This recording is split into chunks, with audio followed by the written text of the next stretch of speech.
qui se trouvait au nord, lui, il avait déjà gagné le port. Donc, la porta, disons la porta, la porte d'entrée. Or, Senghor quitte le pouvoir au début des années 80 et il s'en va. Et Césaire reste. Donc, mais qui est Césaire? Césaire, c'est un homme qui est né le 26 juin 1913 et qui est mort le 17 avril 2008. Césaire est mort le 17 avril 2008. Simplement, à partir des années 2005-2006, s'opère une chose en France. C'est que Nicolas Sarkozy, dont il faut dire qu'il est français, s'il est interdit d'évoquer l'origine de son père, qui est une origine hongroise, moi personnellement, il me convient aussi de parler de sa maman, qui est une juive grecque, dont les parents avaient été installés à Marseille. Ce n'est pas moi qui le dis, ce sont les journalistes, ce sont les livres, les journaux. Donc, Nicolas Sarkozy va donc essayer de rencontrer Césaire. Et c'est à ce moment où, sur l'Algérie, le président Chirac vient de parler du rôle positif de la colonisation. Enfin bref, la droite française. Je ne sais plus bien si c'est le président Chirac ou le président ou M. Sarkozy. Mais il y a un débat en France sur le rôle positif de la colonisation. Et Césaire n'est pas d'accord. Donc, Nicolas Sarkozy décide donc de vouloir aller rencontrer Césaire et Césaire refuse. Mais il semblerait que plus tard, il est allé le rencontrer avant sa mort. Et même lorsqu'il est allé le rencontrer, Césaire a refusé le deal. Mais c'est là où vous devez comprendre la force des intellectuels de l'humanité nègre qui ne sont pas corrompus. En effet, Nicolas Sarkozy vient au pouvoir le 16 mai 2007. Et le 26 juillet 2007, il se rend à Dakar, chez Senghor. Césaire n'est pas encore décédé. Il se rend au pays de Senghor et fait une déclaration sur l'histoire et l'humanité nègre. Mais au-delà de ça, cette déclaration pour laquelle il dit que l'humanité nègre n'est pas assez longtemps, n'est pas rentrée dans l'histoire, il essaye d'expliquer, mais en effet c'est un mensonge. Mais ce n'est pas seulement un mensonge, c'est un appel à une certaine vision. Mais cette vision est tronquée. Pourquoi est tronquée? Parce qu'il demande, dans ce discours, il demande à l'humanité nègre d'assumer la tyrannie, les tyrannies qu'elle a subies par l'islam et le christianisme.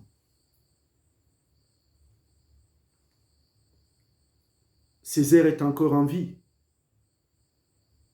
Et donc Césaire décède. L'annonce de sa mort intervient le 17 avril 2008, c'est-à-dire une année après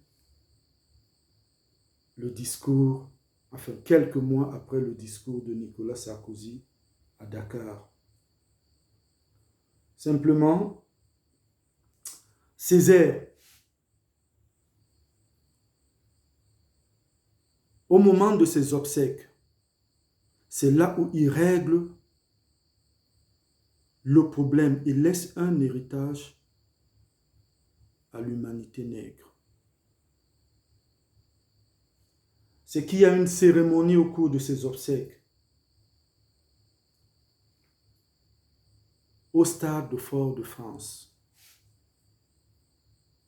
Il n'y a pas de cérémonie de christianisme ni de cérémonie de l'islam.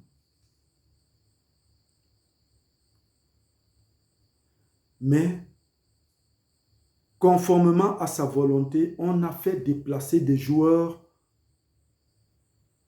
de tambours, de tam-tam ancestraux, bien avant l'arrivée, aussi bien de la romanité que de l'arabité en Afrique. Alors certains vous diront que l'Afrique du Nord était peuplée de Berbères, etc. Mais quand vous lisez d'autres livres, on vous dit que ces Berbères étaient jusqu'à la côte ouest de l'Afrique, que certains étaient jusqu'au Burkina Faso, etc. Mais ce qui est extrêmement important, c'est que ces joueurs de ces tambours, de ces tam-tam ancestraux, ne sont pas désignés par hasard. Ces airs indiquent d'où ils doivent venir. Ils viennent justement de ce pays qu'on appelle actuellement le Mali. Et vous allez comprendre pourquoi Césaire le fait. En principe, Césaire connaît le problème de la colonisation. Il le connaît très bien. Il est descendant d'esclaves. Et il y a un exemple, l'Algérie. C'est quoi l'Algérie? L'Algérie, c'est le refus du fonds culturel arabique, islamique, du retour de la romanité sur cet endroit, l'Algérie. C'est ce qui fait que l'Algérie, bref, les combattants, j'ai déjà expliqué ça, les combattants du FLN refusent l'idée occidentale, le savoir occidental, l'enseignement occidental de la nation. C'est-à-dire les éléments subjectifs. Ils sont dans les éléments objectifs, l'objet. Mais quel est le message de Césaire? Le message de Césaire, c'est la dénonciation de la corruption, de l'intellection, de la romanité. Donc, la corruption grecque et ensuite la corruption latine. Et plus tard, dans le cas spécial, dans le cas particulier, la corruption de la romanité française. Parce que on a comme impression que Césaire veut nous indiquer où se trouve le problème. Que le problème se trouve quelque part là où il y a un port, là où il y a eu une porta, là où il y a eu une porte, la Méditerranée. Et donc, il fait comprendre à la France qu'elle a triché en modifiant pour ses ambitions politiques, en modifiant le nom de ce pays qu'elle a trouvé, le Soudan. Mais pourquoi? Pourquoi la France modifie-t-elle ce nom? Lors de cette fameuse fédération du Mali, entre d'un côté le Sénégal et le Soudan. Mais c'est parce que l'agenda du monde occidental, l'agenda de la romanité n'est pas un agenda endormi. C'est un agenda qui est dans les tiroirs. Et le président Nicolas Sarkozy a besoin de faire un pas dans cet agenda. Et donc, à Fort-de-France, Césaire va faire jouer les tam-tams du Soudan pour leur rappeler que lorsque l'Arabe est venu conquérir cette partie de la romanité, l'Arabe leur a dit que là-bas, c'est le pays du Noir, le Soudan. Et puisque l'Arabe a indiqué là-bas comme le Soudan, cela veut dire que là où l'Arabe même a trouvé la romanité était nègre. Mais l'Arabe vient après la romanité et il trouve que la romanité blanche est installée, mais néanmoins, au sein de cette romanité blanche et tout à côté, c'est le pays de Noirs. C'est ce qu'il appelle dans sa langue le Soudan. Alors, on comprend. On comprend déjà que l'Arabie elle-même, où elle se trouve aujourd'hui, n'aurait pas pu conquérir la Méditerranée. C'est-à-dire l'Arabie n'aurait pas pu conquérir ce qu'on appelle aujourd'hui le Soudan, c'est-à-dire le pays de Noirs, à partir de sa position. Et que naturellement, ce sont les Syriens qui ont une ouverture vers la Méditerranée, qui ont donc conquis la Méditerranée en Afrique et qui l'ont arrachée entre les mains de la romanité. Mais pourquoi les Arabes parlent de Soudan?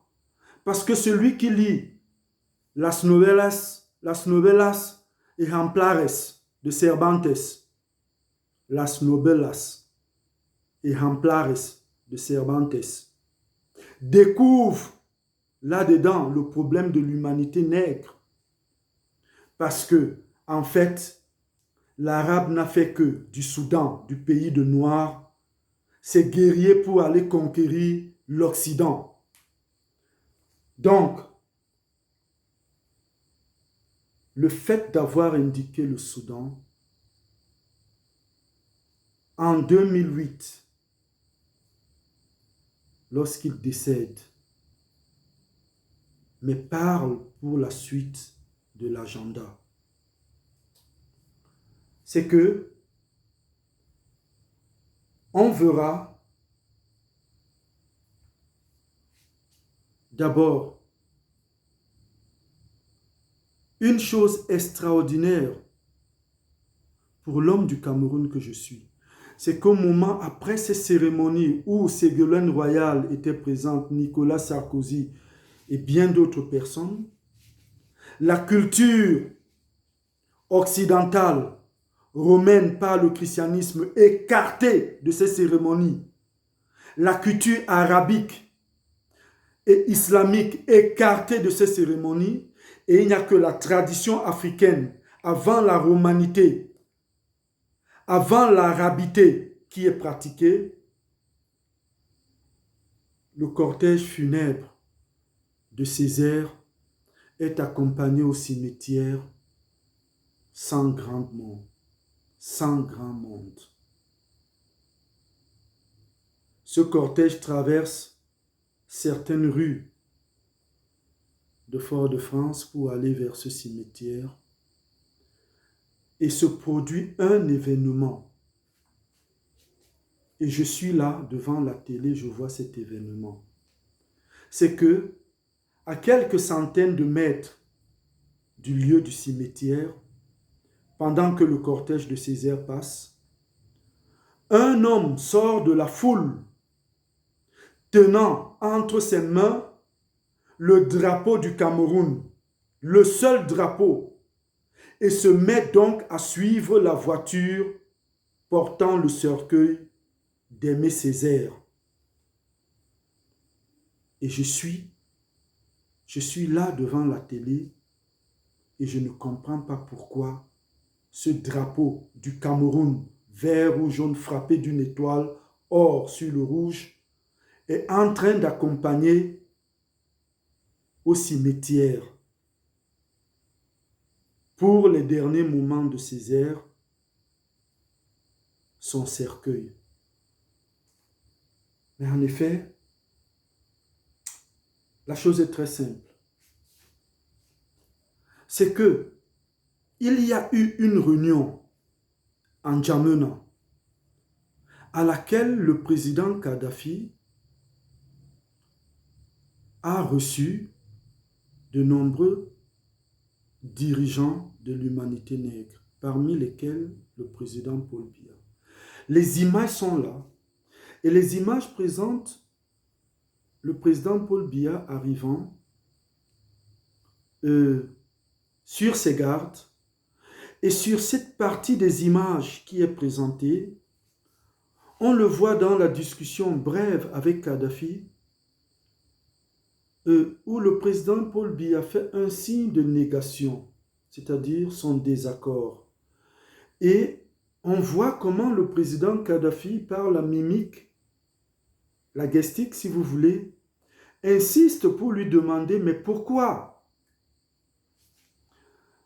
Et par la suite, on comprend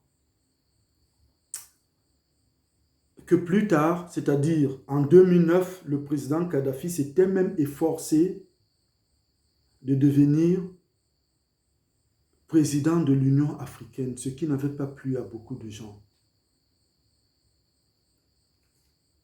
Or, le message de Césaire est là.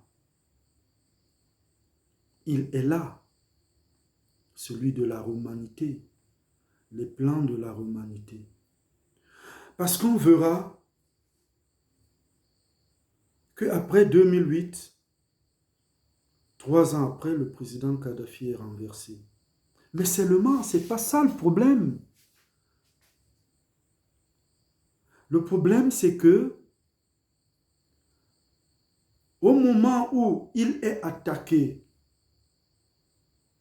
le président Kadhafi, il va commencer à produire des images qui parlent. Pour celui qui est habitué à regarder des images produites par la télévision libyenne. Tout d'un coup, le président Kadhafi va se mettre à présenter les images, les vestiges de la romanité. Les temples romains construits sur certains sites libyens. Un peu comme s'il voulait dire qu'il est attaqué parce qu'il y a un projet de la reconstitution de la romanité au Maghreb. Mais, observez une chose, bien avant qu'on arrive au renversement du président Kadhafi, donc on ne peut manquer d'expliquer, enfin, de soutenir que le président Nicolas Sarkozy y a joué un rôle extrêmement prédominant, il convient quand même de voir à quel niveau la romanité ne respecte pas la mémoire. Exactement comme le professeur Massiento l'a dit, ce n'est pas un savoir pertinent. Parce que Césaire mort, enterré dans un cimetière banal à Fort-de-France, le président Nicolas Sarkozy va essayer de déshonorer sa mémoire. Il va organiser une messe, disons, une cérémonie au Panthéon. Mais le Panthéon, malheureusement, c'est une ancienne église. Il va donc décidé d'introduire Césaire à titre virtuel au Panthéon.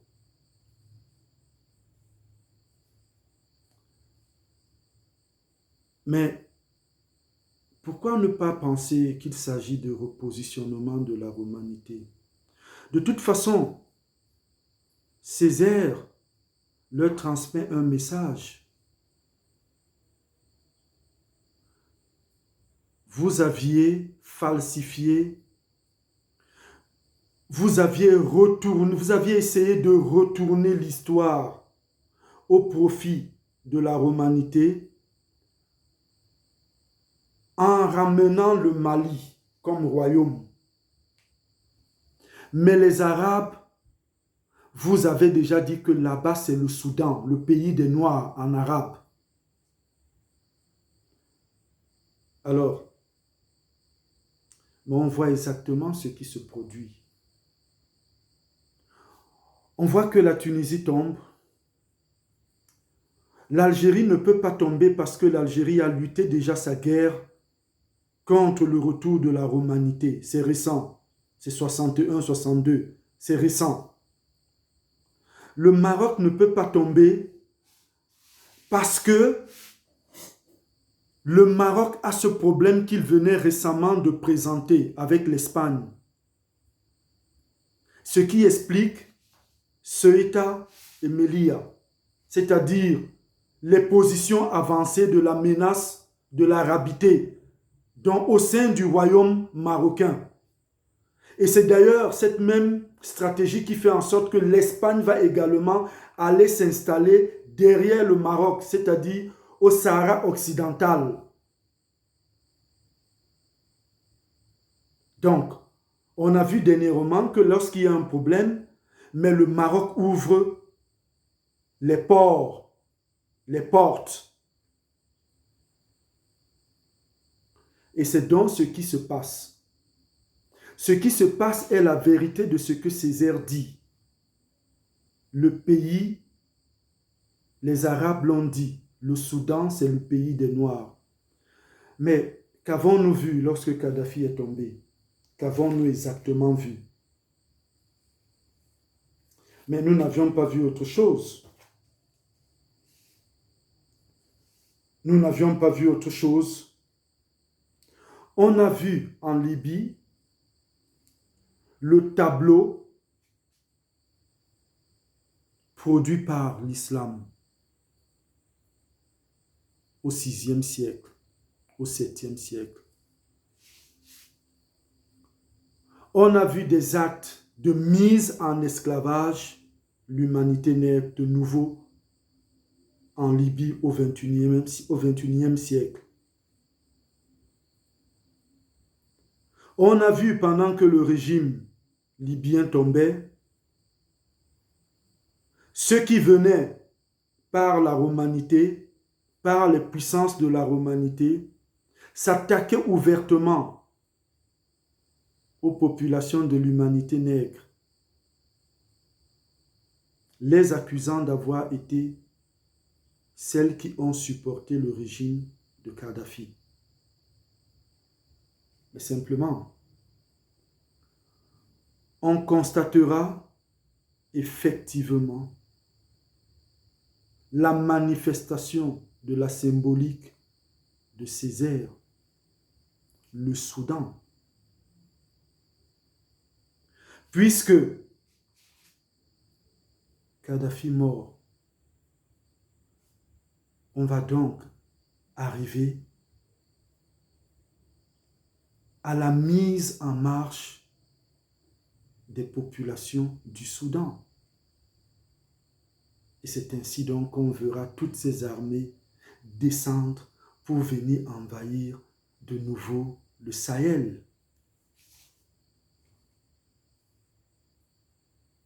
Tout le monde a vu la vente des Noirs en Libye. Tout le monde a vu des prisons de Noirs en Libye. Tout le monde a vu des assassinats sommaires de Noirs en Libye. Mais simplement, pour comprendre. Mais tout le monde a aussi vu le président Wade, le Sénégalais, l'homme de la fédération, l'homme qui, dans ces circonstances, représente l'éclatement, représente le mobile de l'éclatement de la fédération du Mali, se rendre à Benghazi et demander au président Kadhafi de quitter le pouvoir. De Senghor vers le fort de France, du fort de France vers le Soudan et du Sénégal vers Benghazi. Et maintenant, on voit les populations de l'humanité nègre descendre vers le Soudan. Le Soudan français. Et c'est à ce niveau où on convoque effectivement la corruption de la cognition des intellectuels de l'humanité nègre. Et vous allez le voir parce que les intellectuels de l'humanité nègre en Afrique ont toujours essayé de nous faire comprendre que la romanité par le judéo-christianisme et l'arabité par l'islam nous ont apporté des lumières. Mais ce n'est pas vrai. Cela n'est pas vrai. Et pourquoi cela n'est pas vrai? Cela n'est pas vrai parce que ni la romanité occidentale comme orientale, par le judéo-christianisme, ne nous a enseigné ni soleil, ni lune, ni étoile. L'humanité nègre connaît toutes ces sources de lumière avant la romanité et avant l'arabité. Mais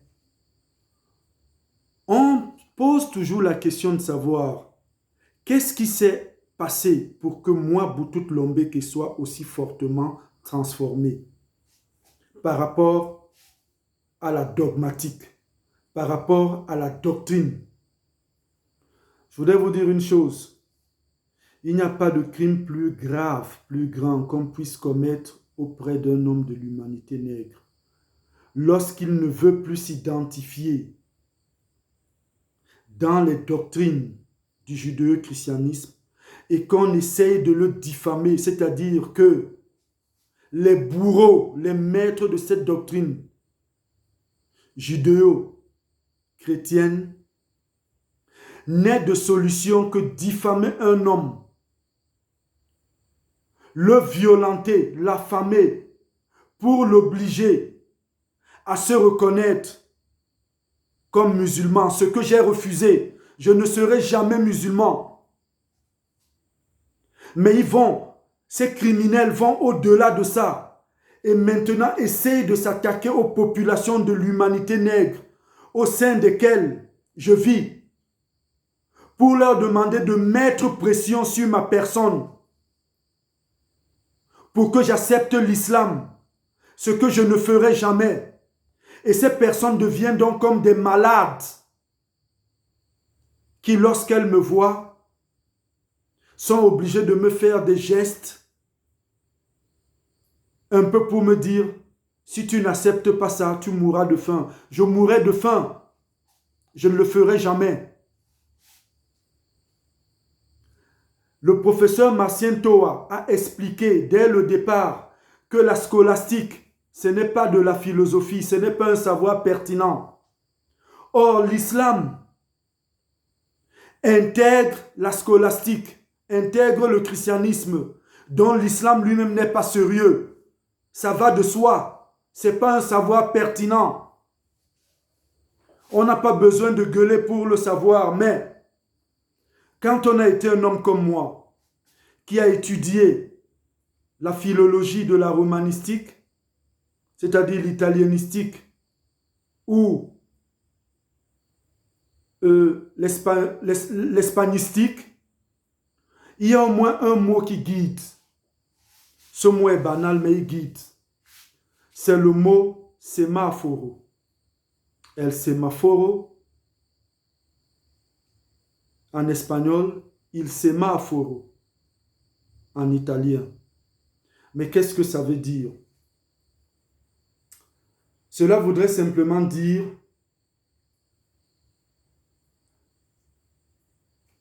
que c'est la lumière du signe, ou bien le signe comme lumière. Et c'est à ce moment que vous comprenez que les intellectuels de l'humanité nègre, dans leur intellection et cognition, sont totalement corrompus. C'est-à-dire, ces postes que ces personnes occupent par rapport à leur engagement, leur contrat, l'abandon de la vérité auprès du christianisme et de l'islam, ces postes ne sont pas sérieux. Vous ne pouvez rien attendre avec des gens qui ont pactisé avec le mensonge. Ce n'est pas possible. Et c'est pour cette raison que je dis que la chose fondamentale que le judéo-christianisme et l'arabo-islam ont enlevé à l'humanité nègre, c'est sa sémiologie. Parce que là, je vais vous donner un exemple. C'est que lorsque j'étais élève, j'avais toujours gardé de Senghor ce mensonge qui avait été enseigné et qui avait été organisé comme étant une cabale contre l'humanité nègre, qui avait été présenté comme une chose incomprise, c'est-à-dire la dévalorisation de la pensée de l'humanité nègre. De toute façon, en ce qui me concerne, pendant tout mon parcours, entre autres choses que j'ai pu découvrir, c'est la dévalorisation de la pensée de l'humanité nègre. Et cette dévalorisation est symbolisée dans la personne de Senghor en ce qui concerne les populations de l'humanité nègre qui vivent avec la romanité de la franzosistique. Mais quel est ce problème de la sémiologie avec Senghor?